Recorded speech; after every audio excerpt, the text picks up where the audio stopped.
اس channel پر کسی تصویر، کسی میوزک کا استعمال نہیں کیا جاتا۔ اللہ کے احکام اور رسول اللہ صلی اللہ علیہ وسلم کی حدیث کو آگے بڑھائیے اور صدقہ جاریہ میں حصہ لیجیے۔ بے شک صدقہ اللہ کے غصے کو ٹھنڈا کرتا ہے۔ ویڈیو کو شیئر کریں، لائک کریں اور چینل کو سبسکرائب کریں۔ اعوذ باللہ من الشیطان الرجیم، بسم اللہ الرحمن الرحیم۔ رب اشرح لی صدری ویسر لی امری واحلل عقدۃ من لسانی یفقہوا قولی۔ ریاض الصالحین دوسرا حصہ۔ کسی شخص یا جانور پر لعنت کرنے کے حرام ہونے کے بیان میں حدیثیں۔ حضرت ابو زید ثابت بن ضحاک انصاری رضی اللہ تعالی عنہ، جو بیعت رضوان میں شریک ہونے والوں میں سے ایک صحابی ہیں، وہ روایت کرتے ہیں کہ رسول اللہ صلی اللہ علیہ وسلم نے فرمایا تھا، جو شخص جان بوجھ کر اسلام کے علاوہ کسی اور دین کی جھوٹی قسم کھائے تو وہ اس طرح ہی ہے جیسے اس نے کہا، اور جس شخص نے کسی چیز کے ساتھ خودکشی کی تو قیامت والے دن اسی چیز کے ساتھ اس کو عذاب دیا جائے گا، اور آدمی پر اس نظر کا پورا کرنا ضروری نہیں ہے جس کا وہ مالک نہیں ہے، اور مومن پر لعنت کرنا اس کو قتل کرنے کے برابر ہے۔ بخاری اور مسلم شریف کی حدیث۔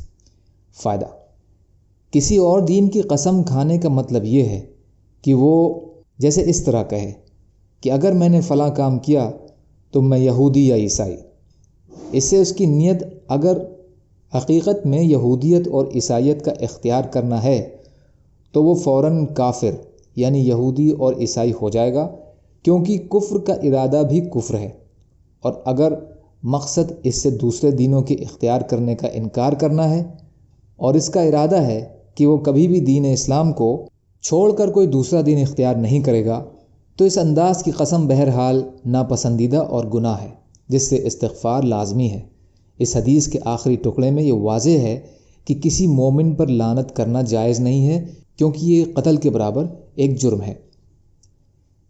حضرت ابو ہریرہ رضی اللہ تعالیٰ عنہ سے روایت ہے کہ رسول اللہ صلی اللہ علیہ وسلم نے فرمایا، کسی سچے مومن کے لیے یہ مناسب نہیں کہ وہ لعن طعن کرنے والا ہو۔ مسلم شریف۔ فائدہ: لعن طعن اور برا بھلا کمال ایمان اور کمال سچائی کے خلاف ہے۔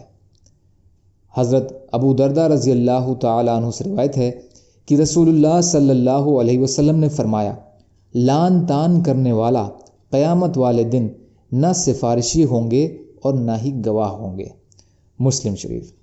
فائدہ: یعنی لعن طعن کی عادت انسان کو فاسق بنا دیتی ہے۔ اللہ تعالیٰ کے یہاں ایسے شخص کا کوئی مقام نہیں ہوگا۔ حضرت سمرہ بن جندب رضی اللہ تعالیٰ عنہ سے روایت ہے کہ رسول اللہ صلی اللہ علیہ وسلم نے فرمایا، تم ایک دوسرے پر اللہ کی لعنت، اس کے غضب اور جہنم کی آگ کے ساتھ لعن طعن مت کیا کرو۔ ابو داؤد، ترمذی، حسن صحیح۔ فائدہ: اس کا مطلب ہے کہ آپس میں اس طرح بد دعا نہ کرو کہ تجھ پر اللہ کی لعنت ہو یا اللہ کا غضب نازل ہو یا تو جہنم کی آگ میں جلے وغیرہ وغیرہ۔ حضرت ابن مسعود رضی اللہ تعالیٰ عنہ سے روایت ہے کہ رسول اللہ صلی اللہ علیہ وسلم نے فرمایا، مومن نہ تو طعنہ زنی کرنے والا ہوتا ہے اور نہ لعنت کرنے والا، نہ بیہودی فحش بکنے والا اور نہ بیکار باتیں کرنے والا، نہ زبان درازی کرنے والا۔ ترمذی۔ یہ حدیث حسن ہے۔ فائدہ: یہ کامل مومن کی خوبیاں بیان کی گئی ہیں۔ طعنہ زنی سے مراد حسب اور نسب کے حوالے سے یا غیبت اور بدگوئی کے ذریعے سے کسی کو نیچا دکھانا یا اس کی بے عزتی کرنا، ہر وقت لعنت ملامت اور برا بھلا کہنے والا، جیسے کچھ لوگوں کی عادت ہو جاتی ہے کہ گالی کے بنا کوئی بات ہی نہیں کرتے۔ اللہ تعالیٰ کہنے سننے سے زیادہ عمل کی توفیق عطا فرمائے۔ یا اللہ مظلوموں کی مدد فرمائیے۔ یا اللہ ہم سب کو اپنی استطاعت کے بقدر اپنا حق ادا کرنے والا بنائیے۔ یا اللہ رحم کا، کرم کا، عافیت کا، درگزر کا، فضل کا معاملہ فرما دیجیے۔ یا اللہ سچی توبہ کی توفیق عطا فرما دیجیے۔ سبحان اللہ و بحمدہ، سبحانک اللہم و بحمدک، اشہد ان لا الہ الا انت، استغفرک و اتوب الیک۔ سبحان ربک رب العزت عما یصفون وسلام علی المرسلین والحمد للہ رب العالمین برحمتک یا ارحم الراحمین۔ لا الہ الا اللہ محمد رسول اللہ۔